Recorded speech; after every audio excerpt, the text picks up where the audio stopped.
ತನಿಖೆ ಯಾವ ರೀತಿ ನಡೆಯುತ್ತಿದೆ, ಈ ಒಂದು ನಡೆದಂತಹ ಎಲ್ಲ ಹತ್ಯೆಗಳಲ್ಲಿ ನಾನು ಗಮನಿಸುವುದಾದರೆ ಈ ಒಂದು ರಾಜಕೀಯ ಪಕ್ಷಗಳು ಈ ಹತ್ಯೆಯನ್ನು ಕೇವಲ ಒಂದು ಧರ್ಮ ಅಥವಾ ಮತಕ್ಕೆ ಸೀಮಿತಗೊಳಿಸಿ ತನಿಖಾ ಹಂತವನ್ನು ಕೊಂಡೊಯ್ಯುತ್ತಿದೆ. ಇದು ಸರಿಯಲ್ಲ. ಈ ದೃಷ್ಟಿಯಲ್ಲಿ ಜಿಲ್ಲೆಯಲ್ಲಿ ನಡೆದಿರುವಂತಹ ಮತೀಯ ಹಾಗೂ ಪ್ರತೀಕಾರದ ಎಲ್ಲ ಹತ್ಯೆಗಳನ್ನು ತನಿಖೆ ನಡೆಸುವರೆ ವಿಶೇಷ ತನಿಖಾ ತಂಡವನ್ನು ರಚಿಸಬೇಕು, SITಯನ್ನು ರಚಿಸಬೇಕು ಎಂಬ ಒಂದು ಆಗ್ರಹ ಪೂರ್ವಕವಾಗಿ ಈ ಒಂದು ಪತ್ರಿಕಾಗೋಷ್ಠಿಯನ್ನು ನಾವು ಕರೆದಿದ್ದೇವೆ.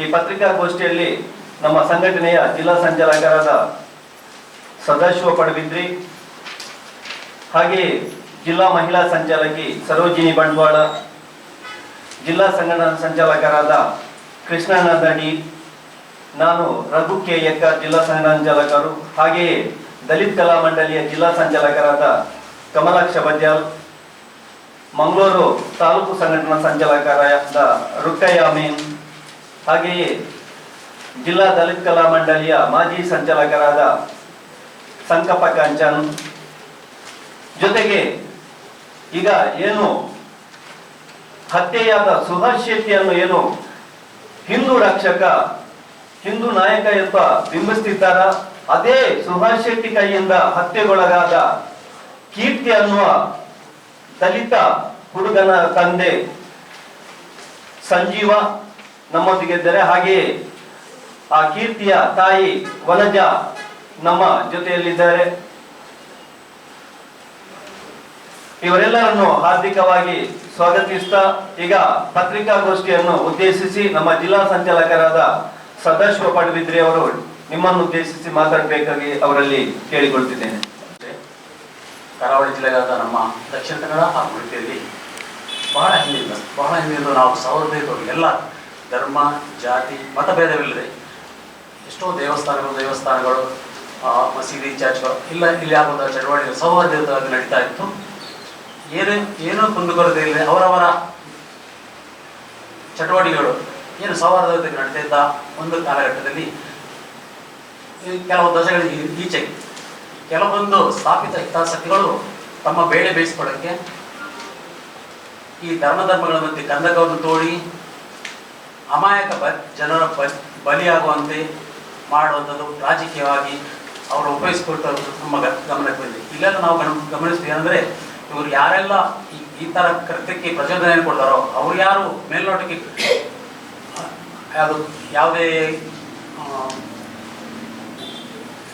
ಯಾವುದೇ ಆದ ಕ್ರಮಕ್ಕೆ ಒಳಪಡುವುದಿಲ್ಲ. ಯಾಕಂದರೆ ಅವರು ಮುಂದಕ್ಕೆ ಕಾಣೋದೇ ಇಲ್ಲ.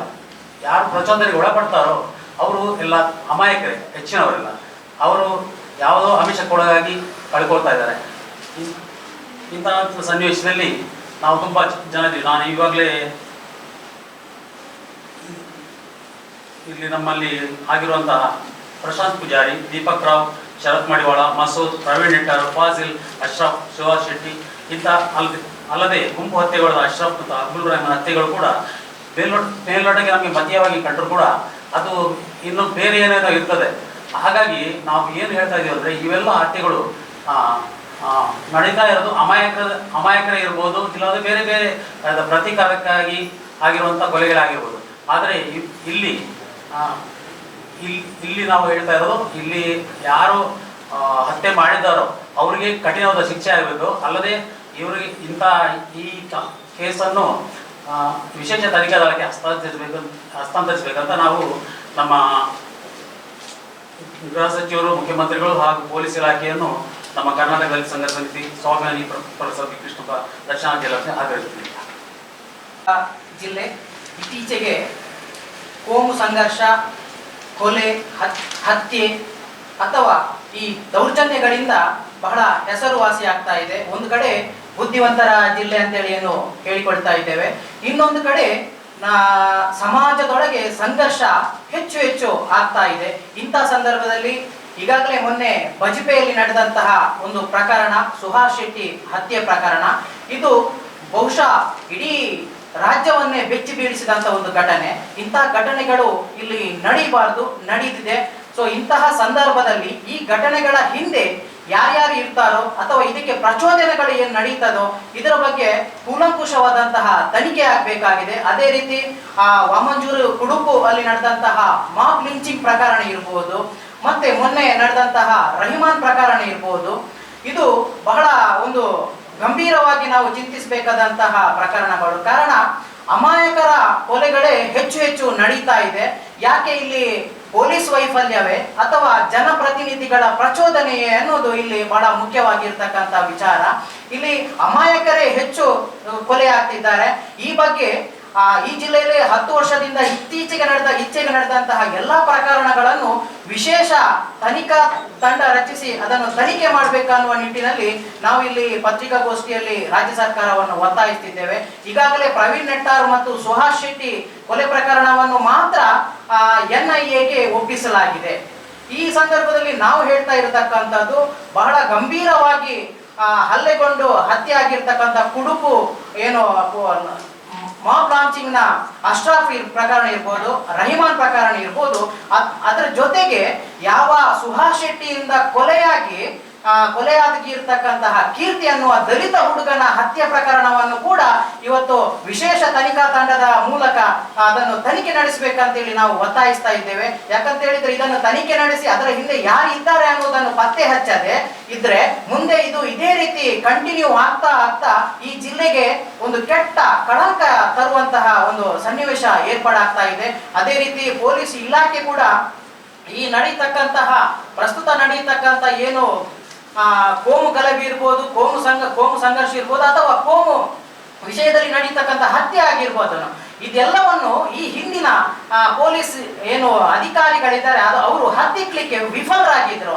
ಪ್ರಸ್ತುತ ಇವತ್ತೇನು ನಮ್ಮ ಕಮಿಷನರ್ ಮತ್ತು SP ಅವರು ಹೊಸದಾಗಿ ಇಲ್ಲಿ ಬಂದು ನಂತರ ಒಂದು ಹತೋಟಿಗೆ ತಂದಿದ್ದಾರೆ.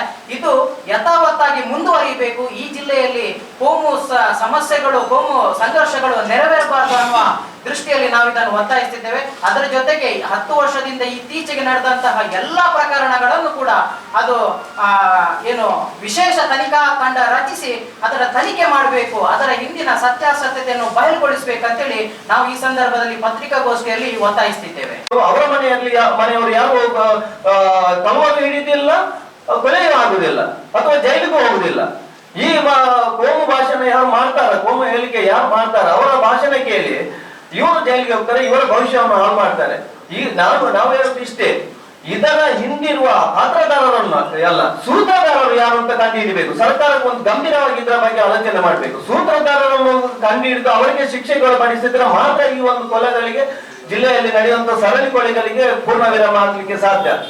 ಹಾಗಾಗಿ ನಾವು ಈ ಒಂದು ವಿಚಾರವನ್ನು ರಾಜ್ಯ ಸರ್ಕಾರ ಗಂಭೀರವಾಗಿ ತೆಗೆದುಕೊಳ್ಬೇಕು. ಮತ್ತೆ ವಿಶೇಷ ತನಿಖಾ ತಂಡವನ್ನು ರಚಿಸಿ ಎಲ್ಲಾ ಕೊಲೆಗಳನ್ನು, ಅದು ಹಿಂದೂ ಆಗಿರ್ಲಿ, ಮುಸ್ಲಿಂ ಆಗಿರ್ಲಿ, ಇನ್ನೊಬ್ರು ಆಗಿರ್ಲಿ, ಎಲ್ಲ ಕೊಲೆಗಳನ್ನು ವಿಶೇಷ ತನಿಖಾ ತಂಡದ ಮೂಲಕ ತನಿಖೆ ನಡೆಸಬೇಕು ಅಂತ ನಾವು ಆಗ್ರಹಿಸ್ತೇವೆ. ನನ್ನ ಮಗ ಕೀರ್ತಿ ಕೊಲೆಗಟ್ಟ ಆಗಿದ್ದಾನೆ. ಯಾರಿಂದ ಆಗಿದೆ ಅಂತ ನಮಗೆಲ್ಲರಿಗೂ ಗೊತ್ತಿರುವ ವಿಷಯ. ನಾನು ಹೇಳುವುದಂದ್ರೆ ಈ ನನ್ನ ಮಗನಾದ ತನಿಖೆಯನ್ನು ಸೂಕ್ತ ತನಿಖೆಯಲ್ಲಿ ಹಾಕಬೇಕು. ಯಾರ ವಿಷಯಕ್ಕೂ ಒಳಗಾಗಬಾರ್ದು. ಹಾಗೆ ಅವರು ಆಗಲಿ ಅಂತಾರೆ, ಹೀಗೆ ಹೇಳ್ತಾರೆ ಅಂತ ಆಗಬಾರ್ದು. ಎಲ್ಲ ಒಳ್ಳೆ ರೀತಿಯಲ್ಲಿ ತನಿಖೆ ಆಗಬೇಕಂತ ನಾನು ಕೇಳ್ಕೊಳ್ತೇನೆ.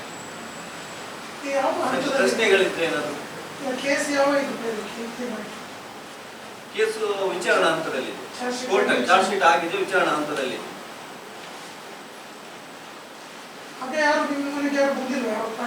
ನಮ್ಮ ಮನೆಗೆ ಯಾರೂ ಬಂದಿಲ್ಲ, ಯಾವ ಸಂಘಟನೆ ಆಗಲಿ, ಯಾವ ಪಕ್ಷದವರಾಗಲಿ ಬಂದಿಲ್ಲ. ಇಷ್ಟವರೆಗೆ ಯಾರೂ ಬಂದಿಲ್ಲ. BJP ಆಗಲಿ, ಕಾಂಗ್ರೆಸ್ ಆಗಲಿ ಯಾರು ಬಂದಿಲ್ಲ. ನಮ್ಮ ಸಂಘಟನೆ ಆದ ML ಕೂಡ ಬಂದಿಲ್ಲ ನಮ್ಮಲ್ಲಿ. ದಲಿತ ಸಂಘ ಒಂದು ಬಿಟ್ಟರೆ ಮತ್ತೆ ಯಾರು ನಮಗೆ ಮನೆಗೆ ನಮ್ಮಲ್ಲಿ ಯಾರು ಭೇಟಿಯಾಗಿಲ್ಲ.